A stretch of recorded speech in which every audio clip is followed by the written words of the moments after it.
Welcome out to A Case for America. I am Austin Hepworth, an attorney, joined here with Michael Hepworth, numbers/database guy. And we're here to talk about something we love, which is America. We think that there is much to celebrate, much to be grateful for, and much to believe in with America and how it's structured. And we like to explore some of the fundamental foundations of America and talk about the balance that the founders tried to strike, as well as the balance since, and talk about whether we're in balance or out of balance with how things work. We believe strongly that freedom or liberty is a state or a condition created, and it exists between anarchy and tyranny. We define anarchy as a state of no law, where it's just the strongest person prevails, and tyranny is a state of all law, where there's no individual decisions left, and all decisions are made by a central authority. And we feel that the founding fathers with America and the Constitution tried to strike a balance, tried to create liberty, where they pulled us out of anarchy through having some law and necessary laws, but they kept us from tyranny by giving freedom and rights to individuals.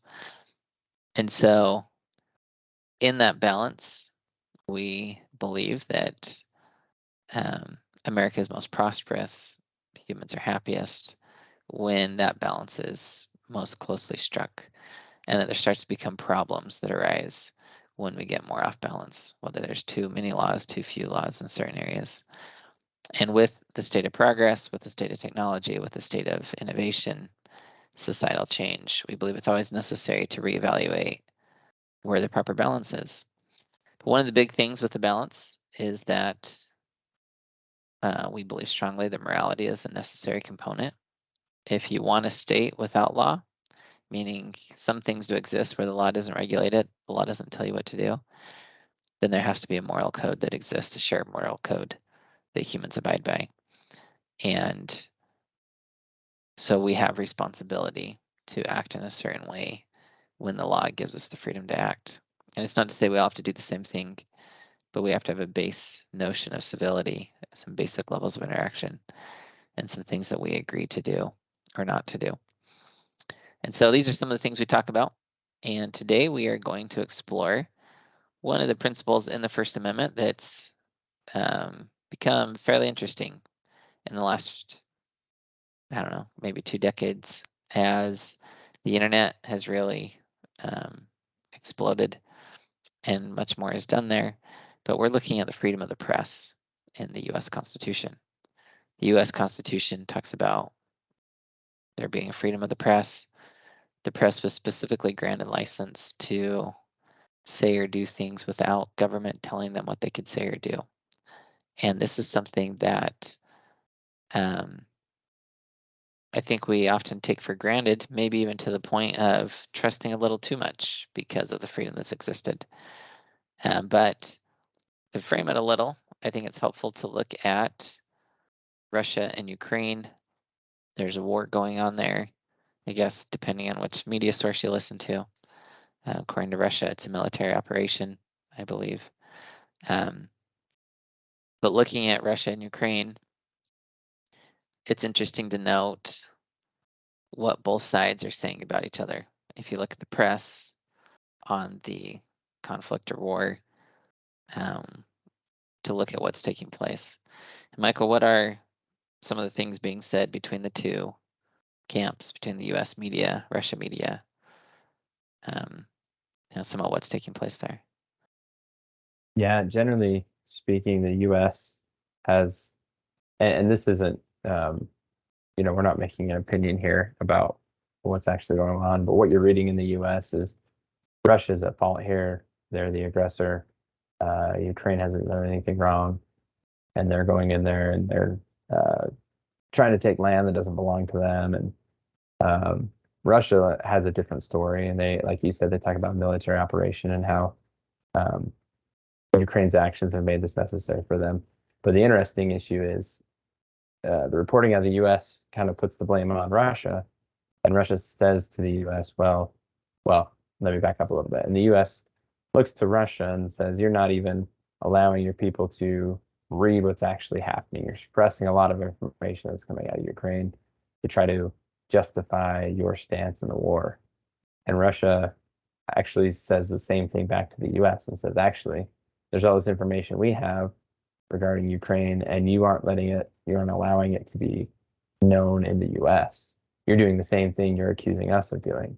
In Russia's eyes, America is filtering or prohibiting things to be seen in the media in the same manner that US generally makes the claim that Russia is.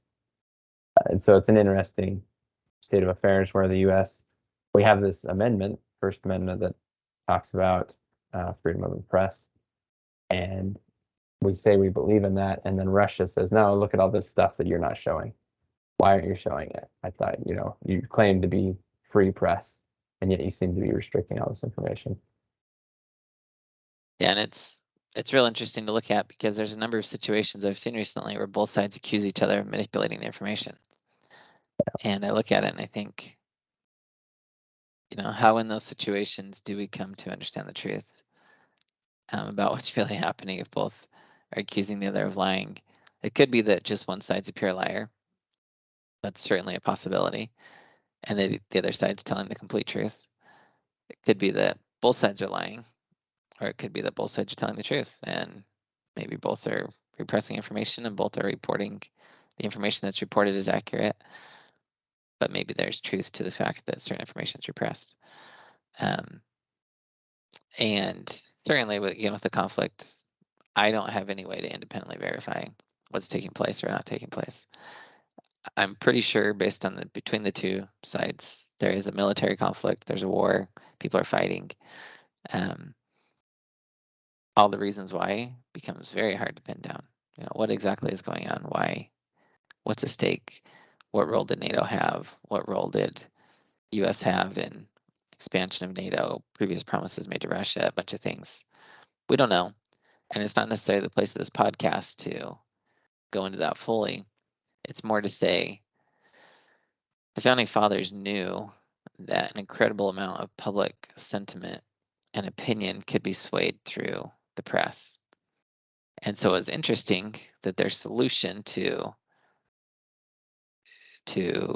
opposing tyranny, but also opposing anarchy and trying to strike this balance was to say freedom of the press. The press gets to do what the press does. The law can't ban the press from talking or doing things. And I think within that balance, if you asked, this is a hot button topic today, talking about misinformation. If you asked some of the founding fathers what their solution to misinformation is, or bad information or falsehoods, they would have said, well, that's more information. Truth can always, untruth can be corrected through more truth. And I think that there is some strong truth to that. But I also think we're venturing into a realm where there's so much information that I think it's wise to look at, does more information necessarily win the day? What exactly is going on? Because I know in the law perspective, if you're going to go invest in a big company and you're going to take ownership in a startup or something, and they hand you 100 pages of documents that disclose all the risk factors, there's so much information there that no human can, I can't say no human, but very few humans can process it and pick out what's actually relevant or not. There's just a whole smorgasbord of information thrown out there. They're trying to stop a lawsuit, so they disclose everything and anything. Hey, it was the 13th, whatever else. And there's this thing of, well, is that relevant? Is it not? Maybe to somebody. But we're reaching this place because there is so much information online that how do we find truth?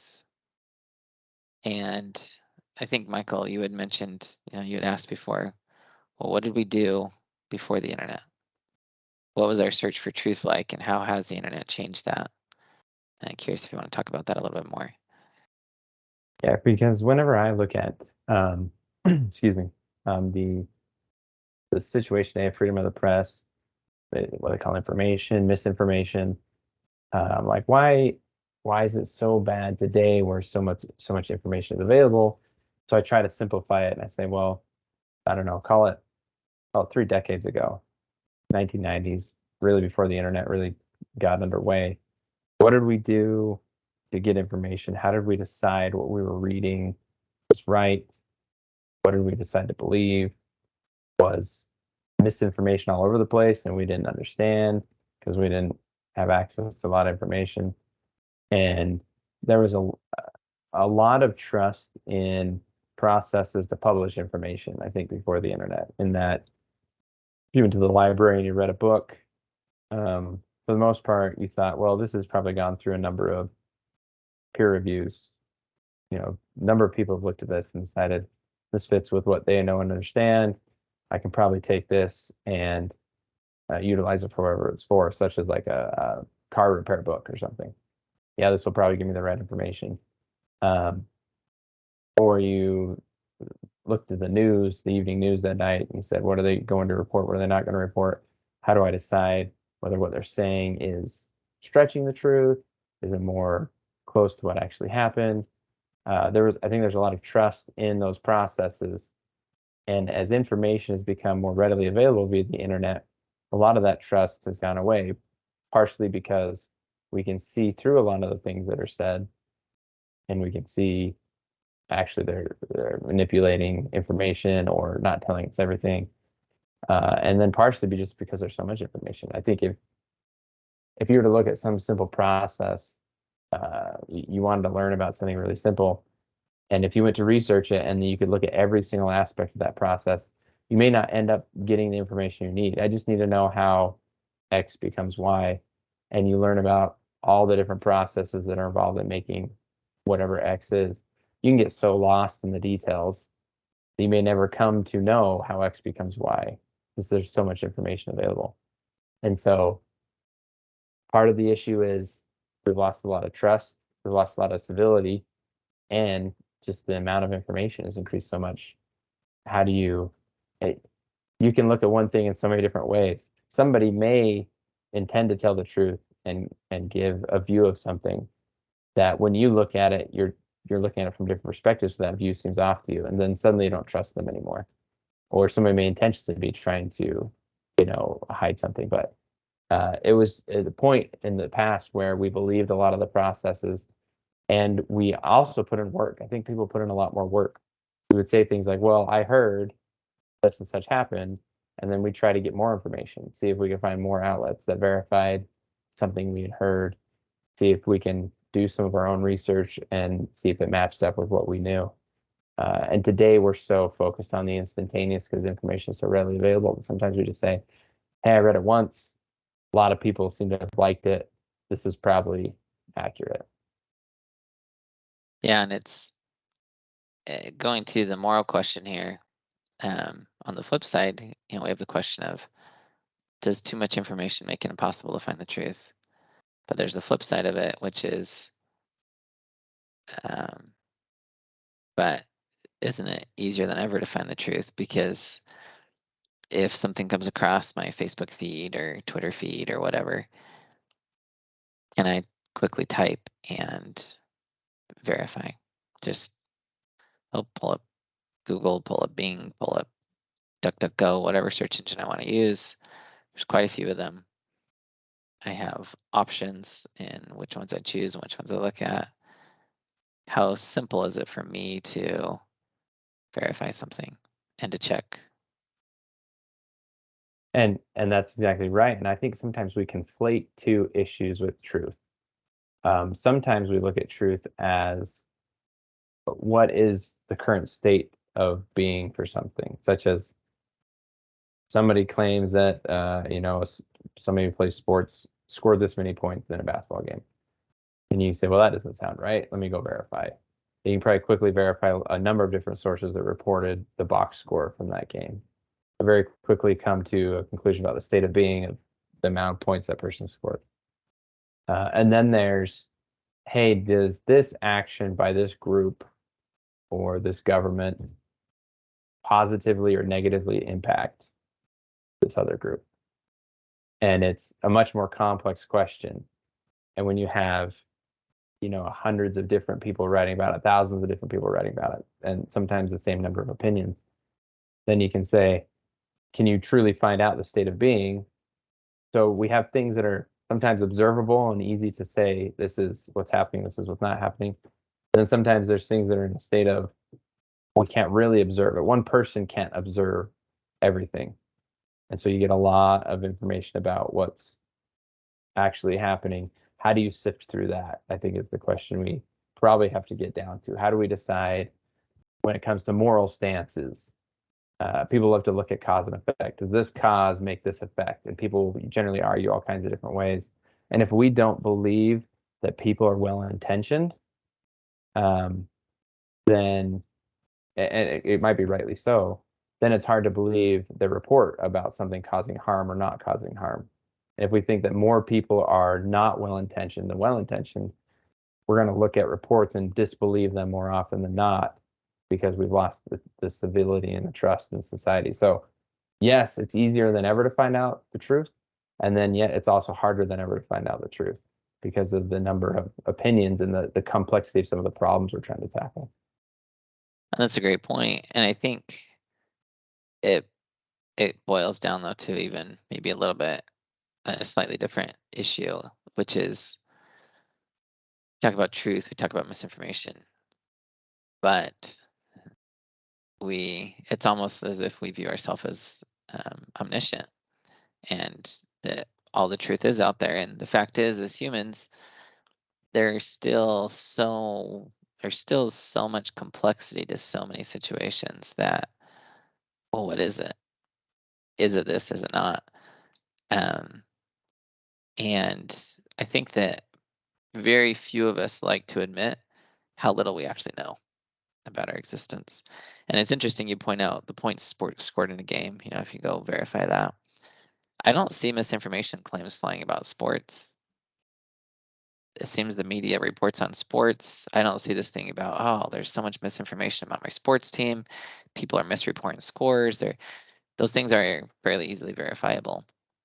And facts tend to, well, even facts, kind of put in quotes, but some things are more readily verifiable. Points in a game, there's rules around it. There's enough structure around it that we've agreed this is a point, this isn't a point. And for the most part, there's not a lot of misinformation about that out there. And I think it's helpful when we look at this misinformation versus truth situation and even start to delve into misinformation and what it is.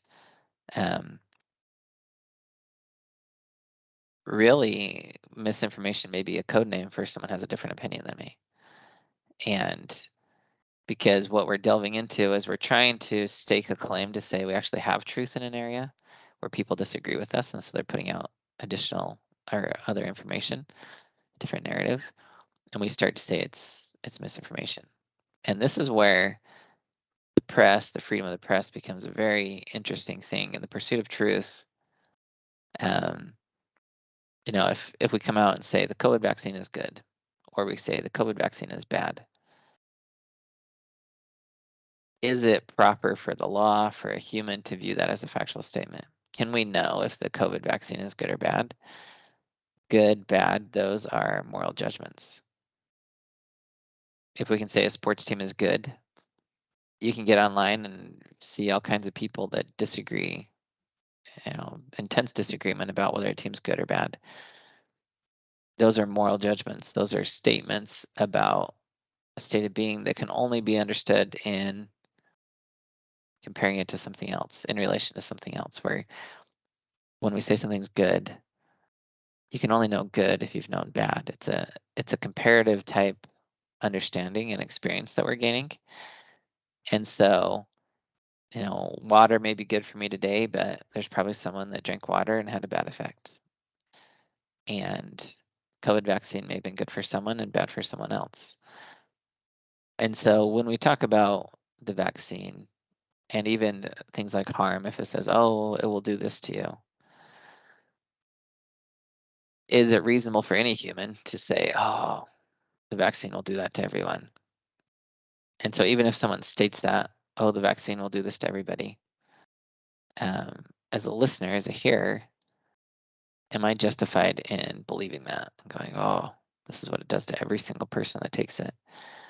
And I was often fascinated to watch during COVID where people would deny any harm to the vaccine. They'd say that's all made up.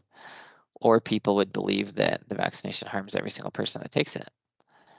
And I just go, how do we get to this place that as humans, we don't recognize that both sides can happen, where someone can take the vaccination, keeps them alive, they don't get COVID, and they don't suffer any serious side effects? And why can it be that someone did take a vaccination and have a very adverse effect, and they want to alert people about that for sure? They feel necessary to tell people, hey, there are side effects, there are issues. But I think it's interesting because it's the whole misinformation debate as we talk. It's really hitting me that part of this is due to our pride as a nation, that we believe we're omniscient. We believe we have all the information, and so we start to label things as misinformation when the realm we're in, the misinformation realm we're in, is mostly related to opinions about something, judgment calls, moral calls about whether something's good or bad, whether it's right or wrong. And almost all the misinformation arguments are in those areas. Um, and we can throw out some facts, and people will say, look, the vaccination doesn't cause any harm. You see this study? You go, well, that's great, but there's a fact here that this person took the vaccination and was dead the next day. And or they took the vaccination and had this adverse effect.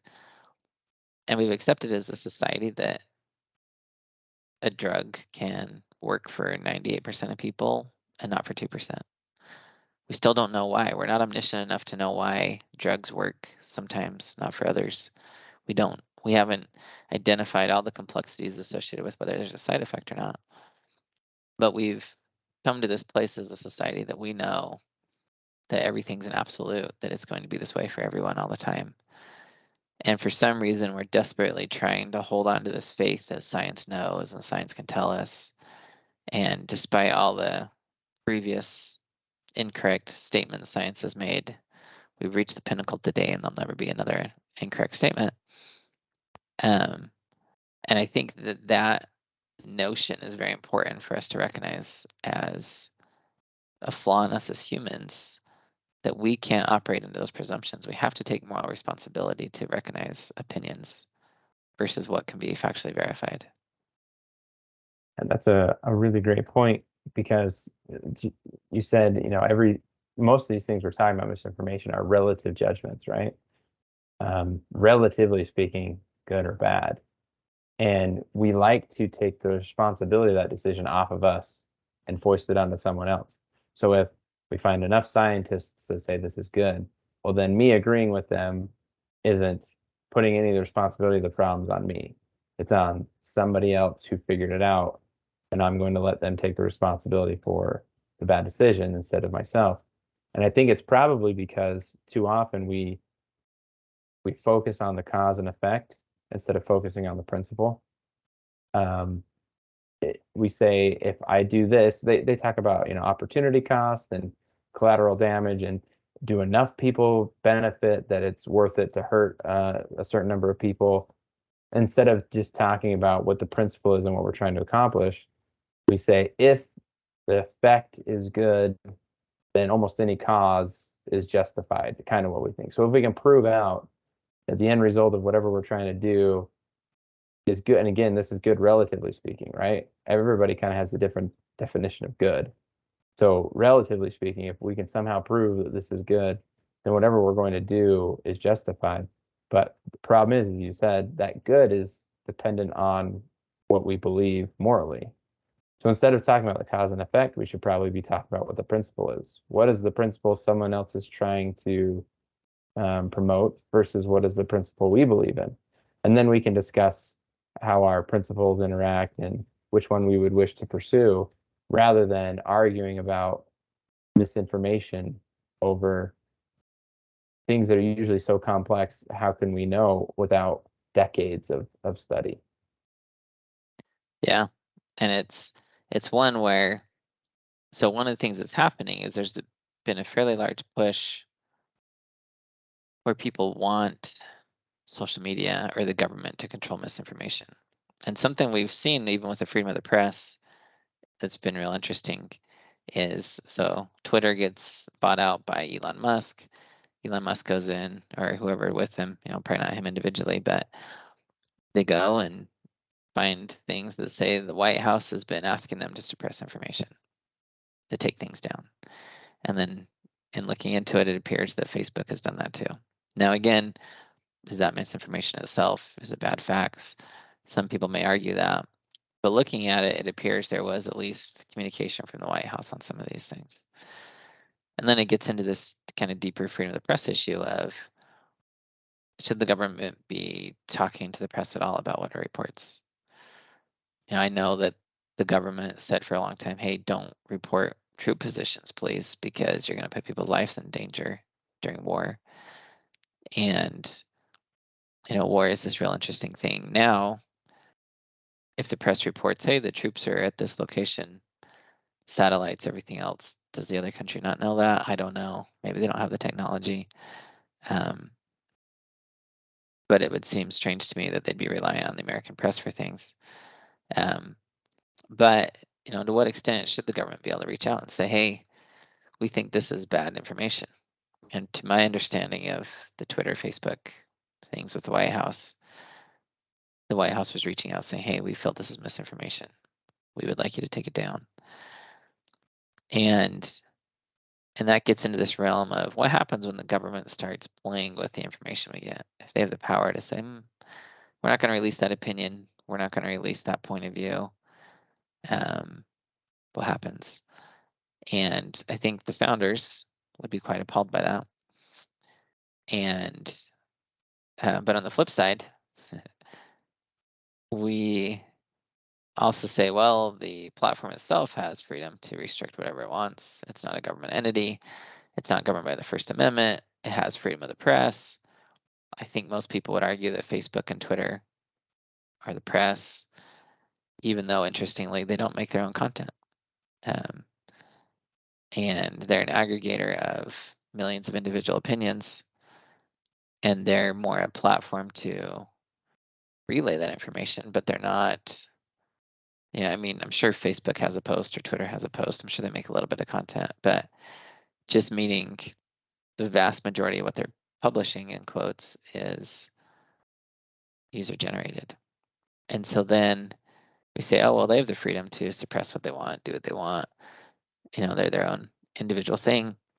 But people have been pushing back on that some, going, wait, well, this is a religious viewpoint that's being suppressed. Under the civil rights laws that exist, can a company discriminate against someone else because of their religion? So if Facebook just said, hey, we're going to ban all Christian posts or all posts about prayer, that probably violates civil rights laws. And then it gets into, well, can they ban a post of what I believe about a president, about something else? And it gets into this realm where I was giving a presentation a little while ago, and I mentioned in it, it was being recorded by somebody else that had a YouTube channel. And I mentioned in it something about how the founders fought for freedom. And she said, at the end, she said, I can't post this presentation unless I go through and edit it because I've been flagged by YouTube because you use the word fight for freedom. And they take that as inciting violence right now. And I've already received 2 warnings, she said, and I'll get, my whole YouTube site will be shut down if there's another post or another video that talks about fighting for freedom. And so in America, we've come to this place where we used to talk about, oh, fight for what you believe in. And people understood that to mean we go work really hard. We don't give up. We keep pursuing a goal. We keep achieving. But nowadays, that's being viewed as inciting violence. And a lot of these things are being taken down. So now we have to say things like work for freedom. The founding fathers worked for freedom. And it's interesting to start to see this nuance come into our society where we have to be very careful about the words we say because we're so triggered by certain things. Um, and even as we talk about the freedom of the press, it gets into a number of realms where it's just interesting to look at the role of language. And again, I'll use the word triggered, how triggered we become with certain words when maybe we should be looking at the principles underneath instead of the words themselves. And what's even funny about what you said was the founding fathers fought for freedom. I think some might argue that they literally did fight for freedom in that they were involved in a war in which they felt if they won, they would win the freedom of their country. And we still, YouTube would still look at that and be like, we can't promote violence, even though some may argue that you're just reporting something that's happened. And I think this gets down to the root of it. If we think there's some central entity that can manage misinformation, we have to question how they got that ability. How do they change from where for centuries fight for what you believe in wasn't ever really thought of as a call to violence, and then suddenly it is? How does this central entity understand that? How are they supposed to know and sift through all the information available to everyone else and come to the relative right opinion? Everybody's got their own idea of what is right. If we ask a central authority, a government, to police these things, are we going to lose out on being able to talk about how individuals in America literally fought a war for freedom, because we can't say that anymore? There's a lot of how do you draw the line kind of questions when you ask a central authority to start to police language to that degree. Yeah. And an example of that, I think, is I don't know if any of you listening have followed any of the Ammon Bundy story in Idaho, but he had a situation where parents took their kids to a hospital. The child appeared to be malnourished, and the hospital contacted Child Protective Services or whatever it is in Idaho, concerned about abuse. I think Child Protective Services took the child from the custody of the parents, and the parents fought back. Ammon Bundy went out. They were out there speaking, saying, hey, this is kidnapping. You've just taken this child from loving parents. Shouldn't be doing this. And ultimately, the child was returned to the parents after quite a bit. But the hospital sued Ammon Bundy and others involved for defamation. And there were many things said. So don't take this as being the only thing that was said. Don't take this as being the sum total of what took place. There was a lot more complexity to this situation. But one of the things that was argued was, well, calling us kidnappers is defamatory. And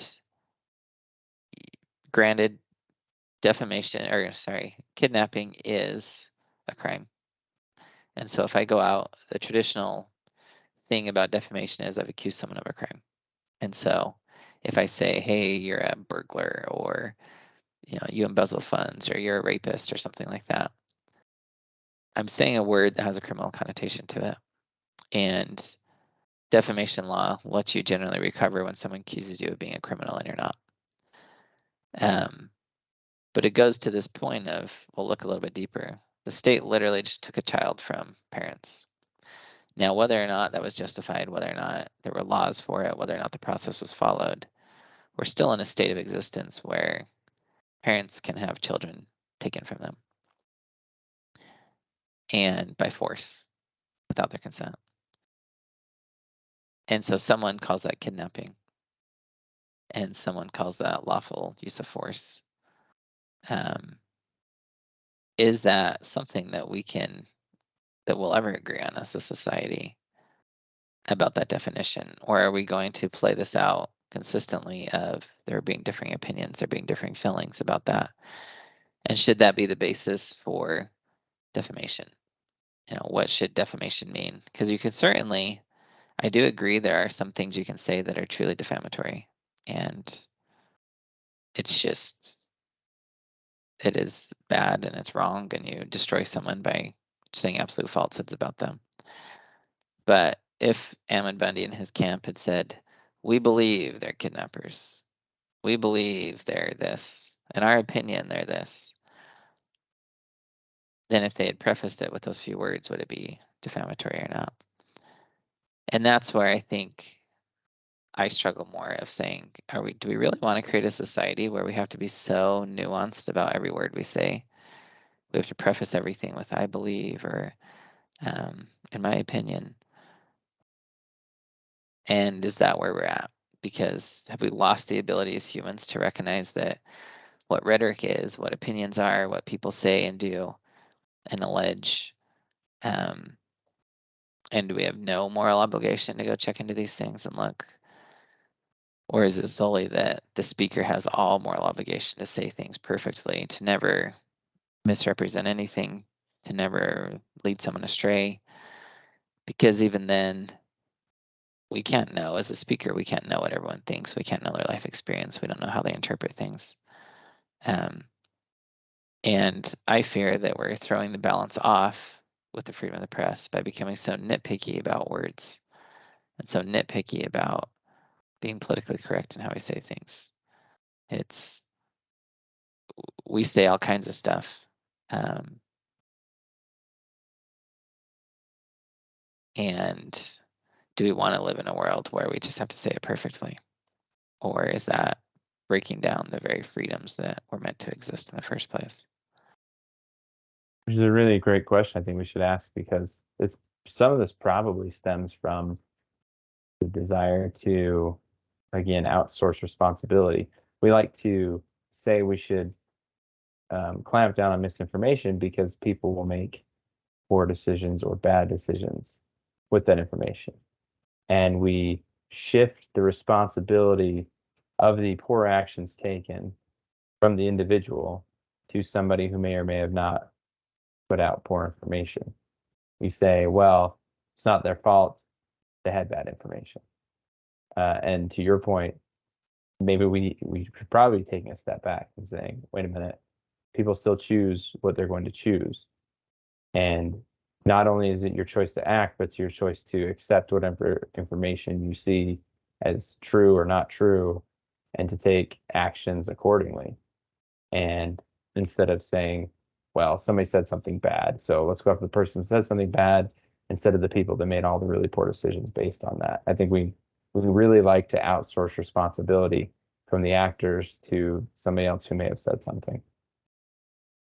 Yeah, and it's, yeah, I still remember when I was in law school, after my first year of law school, I went to I guess, sorry, it was after my second year. But I went to an internship, and it was at a constitutional rights center, and they'd bring in different people to talk to us each week that I was there. And this one attorney came in. He was really proud of himself. He'd won a religious freedom case in, I think it was Pennsylvania. I could be wrong on the state, but somewhere back east. And the situation was the school, public school, had told the kids they're having a readathon. And they said, hey, bring whatever book you want to read, go through and read it. And a kid showed up with a Bible, started reading, and the teacher said, oh, you actually can't have Bibles here, sorry. And told the kid they needed to change books or take it home. And so those parents ended up suing. And through it, they won in the case as it being a form of religious discrimination. But it's not, the holding of the case wasn't that it's illegal for the government to ban Bibles during a readathon. The holding was that the school didn't communicate it correctly. And so because the school didn't properly communicate the readathon rules, then it became religious discrimination. If they would have communicated it differently, they could have banned the Bible in the readathon. And so I looked at that, and I remember even as a law student, I just said, wait.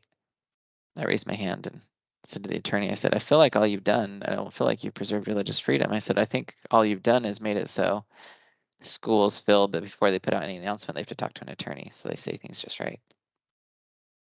And he disagreed with that. And talked about the importance of religious freedom and whatever, and he kept going on. But I remember sitting there going, but I feel like the effect of your lawsuit was the schools just learn, oh, we can ban the Bible. We just didn't say it correctly. We didn't do it correctly. So now we just have to talk to attorneys. And it's very interesting to me because a lot of my clients will contact me and say, well, can you draft the email for me? Because I'm afraid of saying something wrong. I'm afraid of slipping up on a word or not saying it perfectly right. And certainly attorneys attack people in their words, their statements. There's been lawsuits over the word and, over the word is, over commas, and their placement, what it means. And if you get into those and look at them, some of them make some sense, some of them are a little outlandish. But the point more is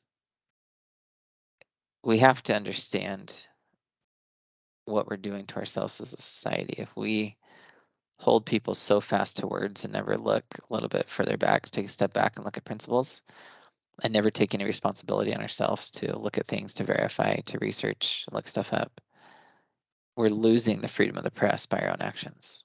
It can't exist in a world where the speaker has to be so guarded in what they say, because then they become very, very adversely opposed to sharing opinion or sharing things that aren't just crazy factual. The US launched 5 bombs today. That's all they can say. Anything else is opinion. And this is a way that these freedoms are lost, is when we as a society can't tolerate principles, when we're so nitpicky and fixated on a word. Well, and you can think about the effect it has on your ability to express yourself. Part of learning to formulate thoughts and opinions and arguments is just speaking them out. And if we don't allow people to kind of work through that process as they're talking, they won't be able to learn to formulate a proper argument or a proper opinion, because they are so afraid of saying something that they just won't say anything. Then we lose the ability to process information. Part of processing information as human beings is talking. But we're getting to the point where we can't talk things out. People get frustrated and upset, feel like we hurt individuals, and we aren't able to properly think and process information because we just can't talk about it anymore. And so not only does it affect our ability to get correct information, it affects our ability to understand it, to process it, to develop and formulate arguments about it, and it has far-reaching effects. Yeah, and I think some of this plays out watching the election fraud claims and different things that have been raised with that. Election fraud is alleged. Companies like Dominion are drug into this, and they make voting machines. They're accused of certain things, and they ultimately end up suing Fox News, who I think most people would agree is media. And Fox News settles for $787 million. Huge payout. People like Alex Jones, and he's a little more extreme, but he alleged that the Sandy Hook shooting didn't happen. People made it up. And he gets huge judgments entered against him in these defamation claims. And it's interesting to watch as America's trying to push back on a bunch of media. Even Amber Heard, Johnny Depp. I look at that situation, I just go, why should anyone have any money in that scenario? I don't know. Both said things, both did things. Neither was perfect. And was it just an example of a huge blow up and people with money that had access to attorneys fighting a big Hollywood style lawsuit? Was it actually, what was it? I don't know. But I still look at things like that and I say, we as a people are fascinated by these things. We jump into these things, we view these things. It creates news, it creates clicks, it creates content. And again, freedom of the press, if the only stuff we click on online are the stories about Amber Heard and Johnny Depp, or the crazy bodacious stories of Alex Jones or whatever else that come out about Sandy Hook, then we're fueling that, because press is also about money. And one of the things that's interesting about journalism is we like to believe journalism's about truth and people seeking that. I'm sure there's a number of journalists with that desire. But at the end of the day, every one of them has to make money. And they do publish things that we click on. And they do report on things and focus on things that we click on. And so it becomes this natural tendency to start to say things that we click on and accept as true. And I even had the situation talking to a daughter of mine, and I loved how honest she was, because I asked her why she believed something. She said, well, I read it online. And a lot of us may smile at that, but I think this is something that all of us do, which is why I'm sharing it. I said, well, but why did you believe the article when you read it? And she said, because it confirmed something I believed. And I loved the honest sincerity of her saying that. Because as humans, we do that. We read something and it confirms what we believe, so we naturally believe it. We don't question it. We don't go and vet it out. Which, when we read something that we do believe, we should probably say, "Whoa, have they figured out how to get money off me? How to get me to click on more things? Are they just saying things? Should I really go verify this? Because I want to believe it. And if I want to believe something, I should probably take on that personal responsibility to double down and say, am I being played? Am I feeding into this corporate money culture? Because media has to make money. And there is this huge incentive for them to give us what we seek, give us the things that we believe in and appeal to. And so naturally, things become biased. And that's, I think, one of the things that the internet has done is it's helped to highlight the bias, where prior to the internet, when you had the newspaper, they just had to publish tons of stories and just hope people liked some of them more than the mix of stories in other newspapers. But they had no idea which story people read the most versus the least, other than placement in the newspaper. Maybe front page probably got more views than page 25. But it was a mix. It was a shot in the dark about what people were looking for, totally what they cared about. But with the internet, they know exactly what stories we click on. They know exactly what stories generate money.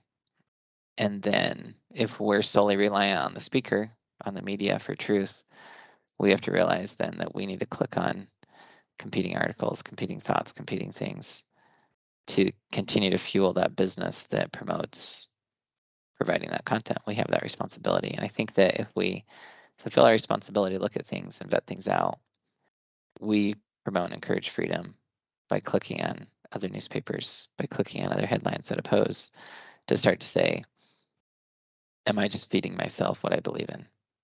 Or am I actively searching for truth? Have I taken on the responsibility to be a truth seeker, to find that?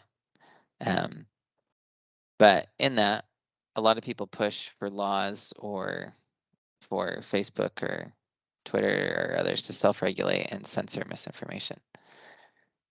And one of the proposals that people push is, okay, well, if they don't censor it, or if they do censor something, these companies should disclose and be transparent about what they're censoring. So for example, if I go search Google, then and Google chooses to say, we're not going to show any information about the war in Ukraine other than the US narrative of it. Should Google have to disclose to me and say, hey, just FYI, so that you know, when you search here, you're not going to get any information about things that might support Russia's position. Or you're not going to get any information that might support voter fraud, because we don't believe in publishing that. And I think a lot of people say, yeah, that's a good idea. I think that there should be transparency. But when it comes down to it, let's say a law came out and said, yeah, Google, be transparent about everything you didn't disclose. Well, then Google's going to be putting out a list of, a billion web pages long. This is information we didn't put in this search result. How do they give you any relevant information when there's so much of it online? And so it's interesting to look at and say, can the law even begin to touch misinformation? is that something the law can even fix, or is this solely a moral responsibility on us as humans to vet, to verify, to do things, um, to check twice, especially when we believe the article? We should ask, ooh, are they that good that they just sold me? Is there other information they didn't tell me? And we look into that. But it's interesting because humans, I think, have become very afraid of truth. And I've pondered about that, why we're so quick to accept something as true without verifying when it's so easy to verify right now. It's so easy to check and say, is this an opinion? Is it a fact? What is this? But I think that truth, when we're faced with truth, it requires that we change our opinions, that we change our beliefs, we change our actions. And very few of us want to do that. And so we want to blame other people for telling us things or for saying things, when we as people should have a responsibility of checking, verifying. That's the only way that these freedoms can exist. The only way we can counter our government being able to tell us whatever it wants to tell us is if we as a people are willing to check, if we're willing to click on competing news sources and click on competing sites, support them. Those clicks support them financially. Things happen. And while we may not love that newspaper or their views, it's necessary to have both sides to something in order to start to get closer to the truth. Absolutely essential that those exist. I find it interesting. I've heard a number of online bloggers or content creators who will spend most of their time showing other people's content and then usually criticizing it, right? That these people are crazy. Look at this video here. This person's got a crazy idea. And I'm always um, interested at the sheer volume of those out there, because here they are saying this information is false. Let me make sure everybody sees it.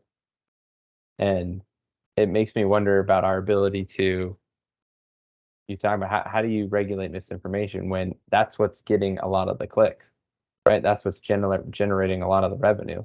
If you don't go see it yourself, your favorite content creator is going to show it to you, and you're going to show it to all your friends, and they're just going to get lots of hits. And so, to your point of, we need to do a better job of self-regulating. I heard one of these content creators complain that they had to do these videos, just showing other people's stuff. They said they don't like to, but this is how I get all the clicks, and I need the clicks. And I thought, well, so this is back to the question of what are our principles? Are we doing what's convenient, what's easy, what makes us money, or are we? And I'm looking at us, not at publishers, not at the media necessarily, or are we putting in the work to make sure the world around us is the way we want it to be? Are we not clicking on these things, even though they could be interesting to look at, and just trying to focus on truth? Are we providing the incentive to content creators to show us the truth, or are we providing the incentive for them to just continue to publish wild and wacky things? Yeah, and I think that's a place we'll end it today, is to say, if you want to protect freedom of speech, freedom of the press, freedom to have differing opinions from the mainstream, you need to very actively support it in your actions, what you do online, how you browse, how you look at things. Use more than just one browser to search. They make it real easy. I use Firefox, and you can go through and just have a little down arrow and say, this time search with Bing, this time search with DuckDuckGo, this time search with whatever. See the results, take a couple seconds to do a few different searches, see what different things come up. And it is interesting. Sometimes the search results there's not even one similar between the top 10 between search engines. But that is on us. And we believe very strongly that freedom of the press is essential. The press is a machine, though, that can only run with funds and money. So it has this natural bias that feeds into our morality, where our morality controls what the press puts out, which then controls the information we get. And if the press is putting out bad info, if we feel that, we need to look back at us to say, they're a money machine. They have to operate through money, which is dependent on our morality and what we're seeking as a people. And we can start to clean up the press by cleaning up our actions online, the content we demand, the stuff we're willing to click on, the search for competing ideas, and this responsibility to understand this is a pursuit. We're not omniscient as humans. There's a crazy amount of things we don't understand. We're not in a place to we should articulate whether we feel something's good or bad, but we're not in a place to state that conclusively as fact. And that search, that path, that progression, that vigorous debate is necessary to a healthy society and a healthy balance. And I believe strongly our morality as humans is throwing that balance off right now. We need to return to a more personal responsibility to seek truth and pursue truth in order for these freedoms to be preserved. So we thank you for joining us today as we explore these things. And we look forward to meeting up with you next time as we continue to discuss a case for America and things that help make America the nation that it is.